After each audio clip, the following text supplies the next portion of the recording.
Hey everyone, welcome back to my channel. Today we're going to answer questions from social media that I get frequently, so stay tuned with the content. Before we get on with it, please be sure to like this video, subscribe so you can get more content in oil and gas and in professional development topics, and please be sure to comment on the video so I can incorporate your feedback into future videos. I've been receiving lots of great feedback and I've been really appreciative of all the questions that I've been getting. Well, let's continue with the content. The first question I want to talk about is, so are there any vacancies in the United States? And if so, can you let me know what kind of vacancies are there? I'm going to rephrase this question to where it will state, are there any opportunities in the United States? And if so, where can I find them? The answer to this question is going to be, there are plenty of opportunities in the United States, but you can't just ask me for a job. I frequently get questions about, can I get a job from you? Do you have any vacancies at your company? Please report any recruitment scenarios that you can give me throughout the recruiting process. And honestly, I can't give you a job, but what I can do is provide advice on how to give you a job. I do have a YouTube video on how to enter the industry as a fresh graduate, so the link will be in the description box if you want to check out that video. But no, I do not have a job to provide for you, and I don't know of any vacancies. But there are some great websites you can check out for those vacancies. Glassdoor.com is a great website, Indeed.com is also one, and be sure to check out LinkedIn Jobs. Yes, they're open to everyone, they are free for all. So I would strongly suggest you utilize your network, and if you don't have a network, start joining a professional society so you can develop your network and therefore learn about opportunities that are in the grapevine as opposed to available for millions of people. The next question I typically get is, I'm going to pursue graduate studies in the United States or insert any university in any country. Should I pursue petroleum engineering or should I be pursuing another major? The answer I'm probably going to give you, which is a really biased answer, is that yes, you should pursue petroleum engineering. The world still needs petroleum engineers, and there are transferable skills in petroleum engineering, even if it is, at first impression, a specialized degree. There are math skills that you can learn from petroleum engineering you can apply elsewhere. There's data science. You can use those superpowers. There is project management. There's quite a few skill sets that you can utilize. And you have engineering skills that you're getting from a petroleum engineering degree. So you can apply those engineering skills anywhere you go. So the answer to that question, if you want to pursue petroleum engineering for your graduate studies, is yes. The research skills that you get in utilizing the scientific method is very vital, regardless of what major you choose. But since the world needs petroleum engineers and the energy industry is going to be there for a very long time, specifically oil and gas, I would say go for it for petroleum engineering.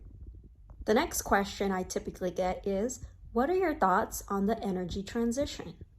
My thoughts on the energy transition are pretty simple in that there is a growing investment in renewables and there's a growing focus on renewables, especially by larger companies.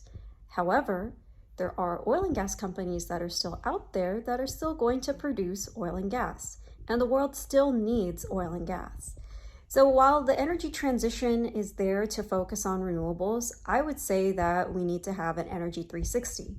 I'm basically taking the statement of what Equinor has been standing by for the past several years, in that energy 360 is utilizing all sorts of energy resources to fuel for the world's needs.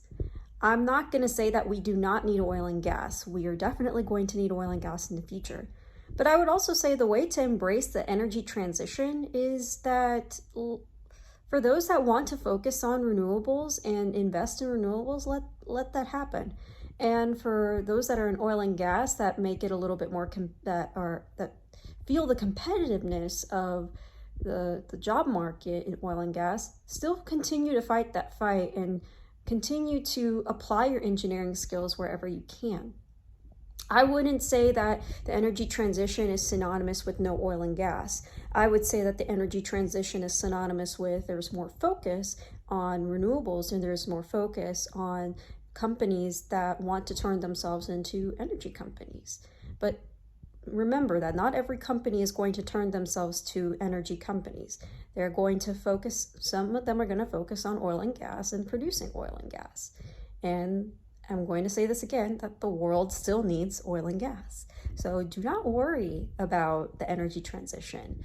It is another phase in terms there's a focus on renewables, but we will continue to be one of the top contributors of energy to the entire world. Another question I typically get is, how do you make time for all the things that you do?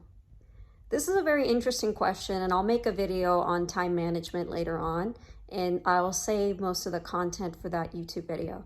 But the gist of what I will say is, when you find something that's important or you find something that you're very passionate about, you'll end up making time for it. You'll end up making a schedule for it, and the real answer is you just do it. It's not the most helpful answer, but what I mean to say is, I don't take it as a stress for all the things that I do. I take it as something that I really enjoy, and the day goes really fast because of that. I find what I want to prioritize, which is my work, my health, the things that I'm studying for, the YouTube channel, my family. That's not necessarily in that particular order. But what I'm telling you is I make time for the things that I'm going to prioritize for. And when you are passionate about those things, you end up making time for it. You find some of those minutes throughout the day. And did I mention that I'm very passionate about my cats? The last question I'm going to talk about is, Yoshi, how do you manage stress given the cyclical nature of the oil and gas industry? You have to find things that you're passionate about to manage that stress. For me, it's reading a book, exercising, talking to somebody, and those are the main things that I do in order to manage stress. So you have to find things that calm you down, you have to find things that keep you going, and you have to find things that you're passionate about, because the day will go by much easier. And it will help you get your mind off of the what ifs and the anxieties that come with the cyclical nature of the oil and gas industry. Be sure to take a break and be sure to be proud of the things that you do. Positive affirmations are really important. I'll have a YouTube video that goes more into detail on how to manage stress with the cyclical nature of the oil and gas industry. So hopefully that will help a little bit. But that's going to be the main answer that I'll give you. The main things that you need to think about are taking a break, giving yourself more credit than you think, and finding things that you're passionate about. And that's a wrap, everyone. Thank you so much for taking the time to watch this video and learn some of the questions that I typically get on LinkedIn and all other social media platforms. Before I sign off, be sure to like this video, subscribe so you can get more content in oil and gas and professional development topics, and please be sure to comment on the video so I can incorporate your feedback into future videos. Once again, I really appreciate all the feedback I've been getting to date, and I hope to see you in the next video.